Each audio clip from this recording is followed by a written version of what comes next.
Hi, are you ready to see the hottest manga ever? Let's go, let's go. That day, our hero woke up in the middle of the forest, and a strange window appeared in front of him.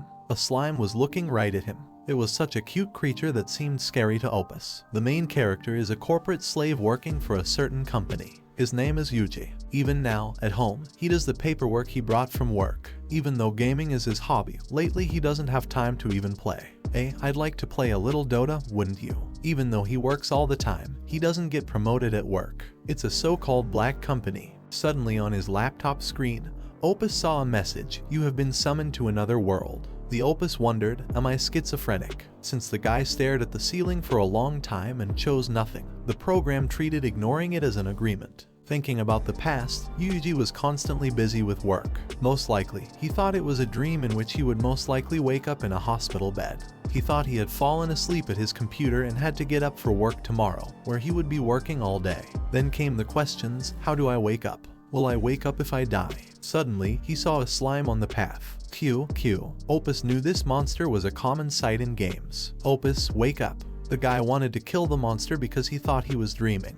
Then he lay down on the ground and waited for it to die. But nothing happened. Slime stayed in the same place. He looked at his status, which had his health scale, namely 10 health units. Yugi had a Tamer profession. The Opus then decided to touch the slime, which turned out to be liquid and realistic. The guy didn't realize anything, as he thought he was in a dream. Suddenly the guy saw a message that the monster slime had been tamed. Somehow he had tamed the slime, but he didn't understand how. The guy assumed that the slime was calm because it was tamed.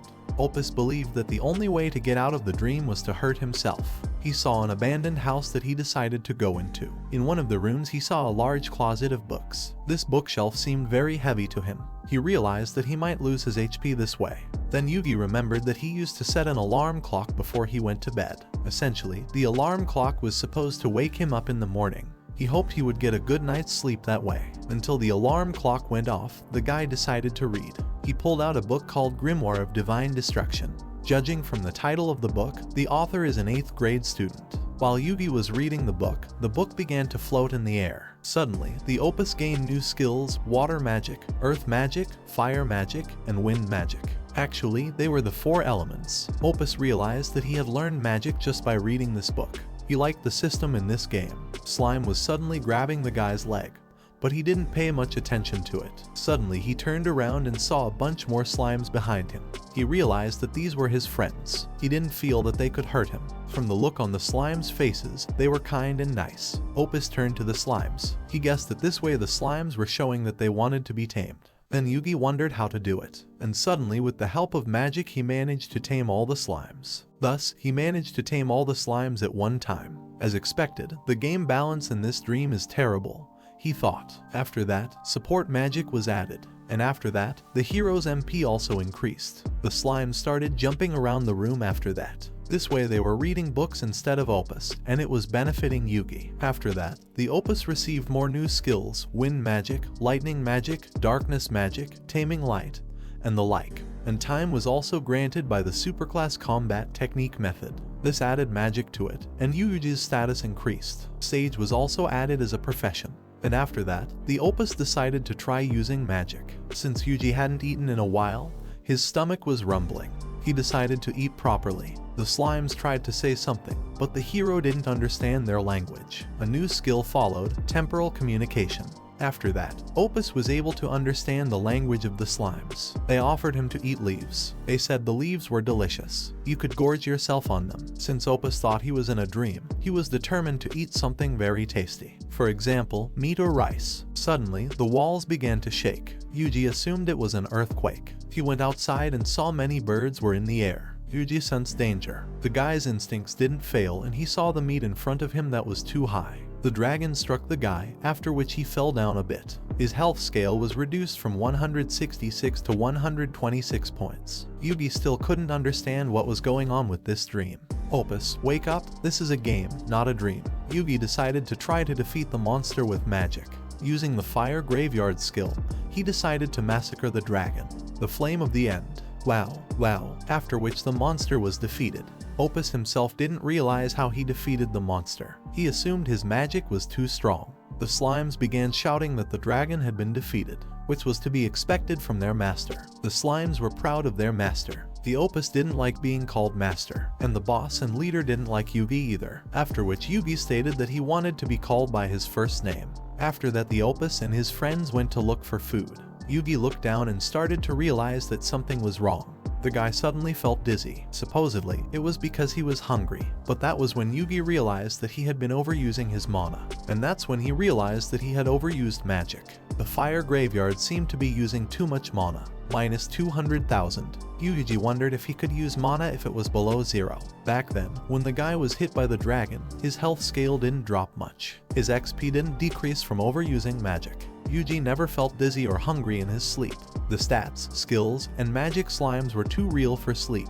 After that, it began to dawn on the guy that maybe this wasn't a dream, but a game. Especially the message that came to him just before he got here was no accident. Yugi was fine with the situation around him. At least for him it was better than working as a clerk in a company. He knew that if this was a dream, he should wake up to the alarm clock. In the meantime, he was determined to get himself some food. All that was around were dragon bones. They were inedible. After that, the slimes reminded the guy that he could eat the leaves because they were very tasty. Such an idea the guy didn't approve of and decided to only come to this as a last resort. Yugi was determined to find meat, cook it, and properly nourish himself. To do this, he decided to find monsters that didn't have poison. The slimes understood the whole situation and informed the hero about it. They explained that with his magic, the guy had burned all the monsters around him. After that, Yugi suggested that he needed to expand the range of searching for monsters. To do so, he asked the slimes to split up. Supposedly, this way it would be possible to find edible monsters after all.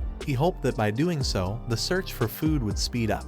The slimes then scurried around with grins on their faces. One of the slimes shouted that he had found something, but Yugi couldn't see anything from far away and was determined to think of something. He decided to use the general sense skill. Thus he saw that the slime had found a wild boar that was huge, over 3 meters. It was a monster that could be used to make segoyaki from. While Opus was thinking, the wild boar rushed towards the slime to straighten him out. The slime was shocked. The character didn't understand why the slime was afraid of the boar, since slimes have a high resistance to physical attacks. Slime explained that this was true, but only to a small degree. Yugi then thought about what skill to use next. After that, he chose the monster strengthening skill. This skill raised the resistance to the slime's physical attacks. Yugi noticed that his health scale was dropping when he used skills with negative mana. As it turned out, this skill didn't hurt the boar. After that, Yugi felt bad, but he still decided to try one more skill, and he chose the Tamer skills, Monster Enhancement, Magic Transfer, and Soul Division. After all, this skill had low mana consumption. After which, the boar was defeated. Yugi saw that it stopped the boar, and also realized that it was a very useful skill for a low mana cost. After that, Yugi called his friends, the slimes, to get together and move the monster. For the next few minutes, the slimes did their master's bidding. Yugi thought about using a fireball, but he had no mana. The task in front of him was to cook this boar. After that, another idea came to the hero and he asked the slime for another small slime. Yugi thus wanted to see where the city was. He planned to toss the slime up and he had to look around. At the height, the slime was able to see what it needed to see. It was a city, a small one. The slime fell to the ground and became like a flapjack. Yugi apologized to his friend for not catching it. Yugi was very hungry and asked his friends to hurry up and reach the city faster. It seemed to Yugi that the city was near. There were monsters ahead. The hero would be able to defeat them with magic, but his health score would decrease if he used magic again. After that, the slimes suggested to take a different road to avoid meeting the monsters. The hero didn't expect the slimes to be so helpful. The town was ordinary, but here the people of this village had a certain specialty. It was a fantastic world where it was very beautiful. Many kinds of different clothes and strong armor. There was also very delicious food. It reminded the hero that he had come to the city for food. It turned out that Yugi understood the speech of the people of Feston. He was met by a stout swordsman who didn't like the boy's clothes. Yugi realized that his clothes really stood out. The swordsman then asked the boy a question again, for Yugi ignored him. The hero realized that the swordsman was trying to start a fight. The swordsman seemed strong. Yugi explained to the knight that he had just arrived. The swordsman was surprised that the guy made it in one piece because there were many monsters along the street, mountains, and hills. The swordsman thought that Yuji was an adventurer. This question surprised the boy. The swordsman gave advice to Yugi and asked him not to leave the city today because recently there were a lot of monsters in the forest and they were very strong. Yugi didn't understand how he should react to this question. The swordsman added that recently there was a huge explosion near the city that could be seen. Yugi assumed that it was his doing. After all, he had recently used his power and caused a fiery graveyard. Balshak didn't realize if it was great magic beyond human knowledge or some natural disaster. Everyone in the city was gripped with fear. Then the Opus realized that it wasn't him who did it, it was a terrible natural disaster. This swordsman seems like a good person despite his appearance. After that, the Opus decided to ask the knight a couple questions. The thing is, Yugi wanted to be an adventurer. He wanted to earn enough. The swordsman explained to the guy that first he had to pass an exam that required physical strength. The knight was curious about the boy's profession. He explained that he was a tamer. The swordsman said that it would be very difficult for him because Yuji's profession is not for magic or weapons. Then Yugi explained that he could use magic. Then he asked, what about a sage? The swordsman had previously heard of such a profession, but he didn't answer anything thickly. After that, the boy decided to take the exam, and in return, the swordsman wished the hero good luck. He also told him his name, Gale. He looked stern, but he was very friendly. Yugi was on his way to the guild to take the adventurer's exam. He thought it would be fun. He walked up to the building called the Adventurers Guild. After he went in and looked around, he heard one of the women talking about registering for the adventurer exam. There was a very cute girl named Riri at the registration table. She assumed that the guy wanted to register and take the adventurer's exam.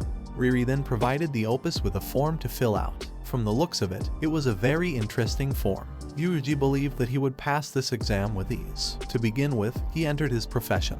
There is a shortener, but no sage. After that, he entered his magic tributes. To do this, the Opus simply copied them from his status and pasted them into the box. Wow, effective. Ctrl+C, Ctrl+V. After a little more time, he finished filling out the form, after which he handed it over to the girl at the desk for review. The girl, looking at the form, was puzzled. The hero remembered that he had filled out the form on kanji. He doubted that the heroine would be able to understand the language, but apparently she understood everything. The girl asked the Opus not to lie and fill out the form correctly, because that way he might not be allowed to take the exam.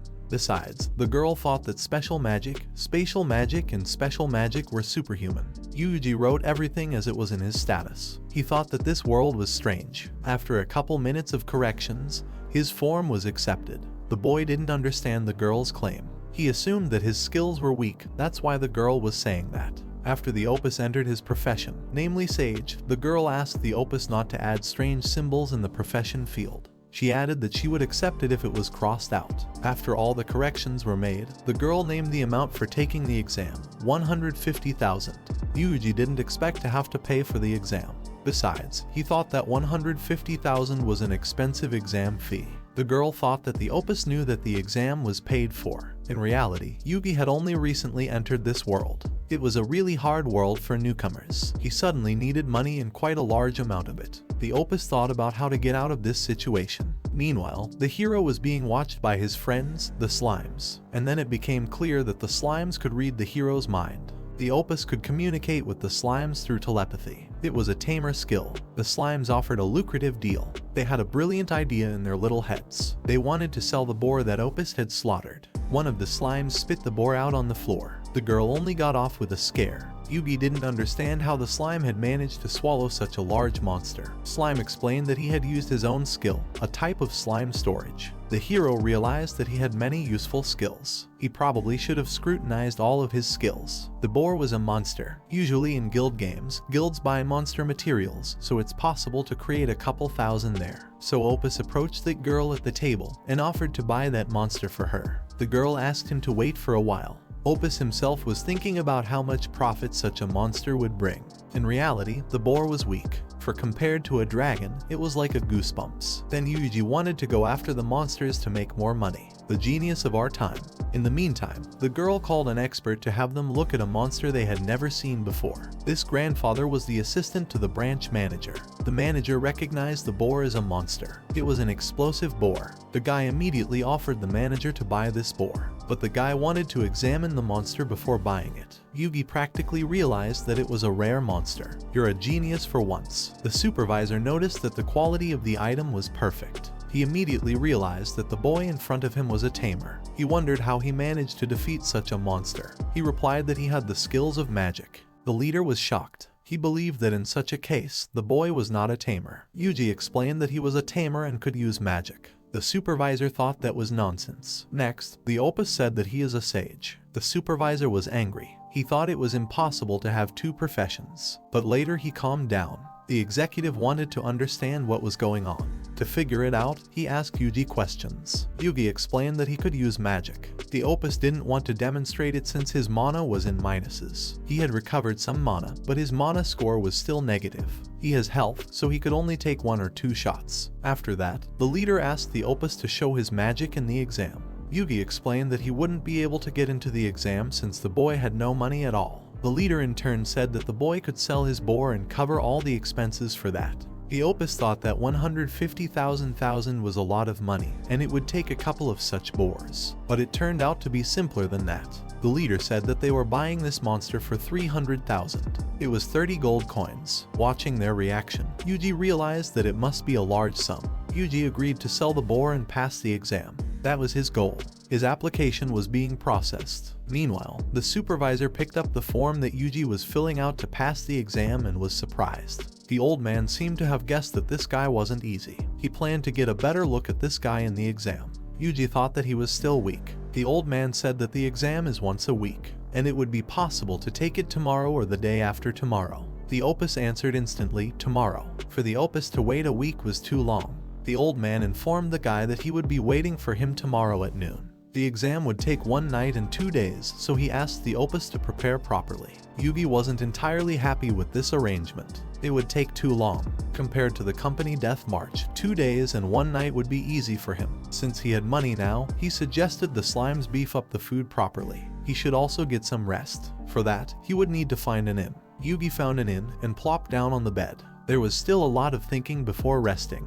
He remembered the knight telling him about his clothes looking strange. The opus planned to go shopping for new clothes tomorrow. It reminded him that it was dangerous in the forest. He wondered if adventurers fought in the forest. He was eager to see those fights, so he asked his friends to go scouting. The opus knew that if they all went, they would stand out too much, so he ordered only 20 of them to band together and go scouting, and to return in case of danger. Across the rooftops of the city, the slimes could be seen jumping around in merriment. Yugi was glad that he didn't have to go by himself. He had planned to go, but there was one thing: he had no mana. Through the mental link, he communicated with his friends. He warned the slimes that if there was danger, it was not to be attacked. Opus decided to look at his useful skills that would not drain mana. He found that he had the skill Tamer detection. This is the skill that gives detection of monsters. The opus knew about it. Yugi, seeing this picture, realized that there were too many monsters. After that, he saw the adventurers who were defending the city. He planned to take a closer look at them, but there was a danger of being seen.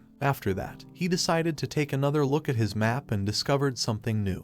He discovered a new useful talent, monster invisibility. With this, he made his friend invisible and ordered him to come closer. Seeing this picture, Yugi realized that there were a lot of monsters, and tamers are not few. Among them, he recognized his new acquaintance, Gale. The opus planned to help them in some way. To do so, he asked his friend to climb a tree. Meanwhile, our friends all gathered together because it was safer that way. One girl summoned the wind spirit to help her, so she used the wind blade to strike. But it didn't work. The monster was too big and too strong. One of the adventurers held the monster back with a shield. After that, he struck with a large sword. But the beast only bit off the blade of the sword and ran away. The adventurers were shocked by this turn of events. The other beasts surrounded our defenders. They thought it was the end. Yugi made an important move. He transferred his magic to the slimes. He didn't know if great magic would be enough, so he just multiplied it. First, the skill was used, ball lightning. Neither the beasts nor the adventurers realized what was happening, and this was help from the heavens. The beasts were shocked, so they didn't move. The defenders realized that this was their chance, and they decided to take the chance. They also realized that it was magic. Yugi was glad that the defenders would be alright and collapsed on his bed quietly. After that, he ordered his loyal friends to go back to the inn. Thanks for watching. I hope you're looking forward to the sequel as much as I am, because I intend to read this manga to the end. Don't forget to subscribe and put a like so I can see that you won't miss part 2. In the meantime, I'm off to get some fresh coffee.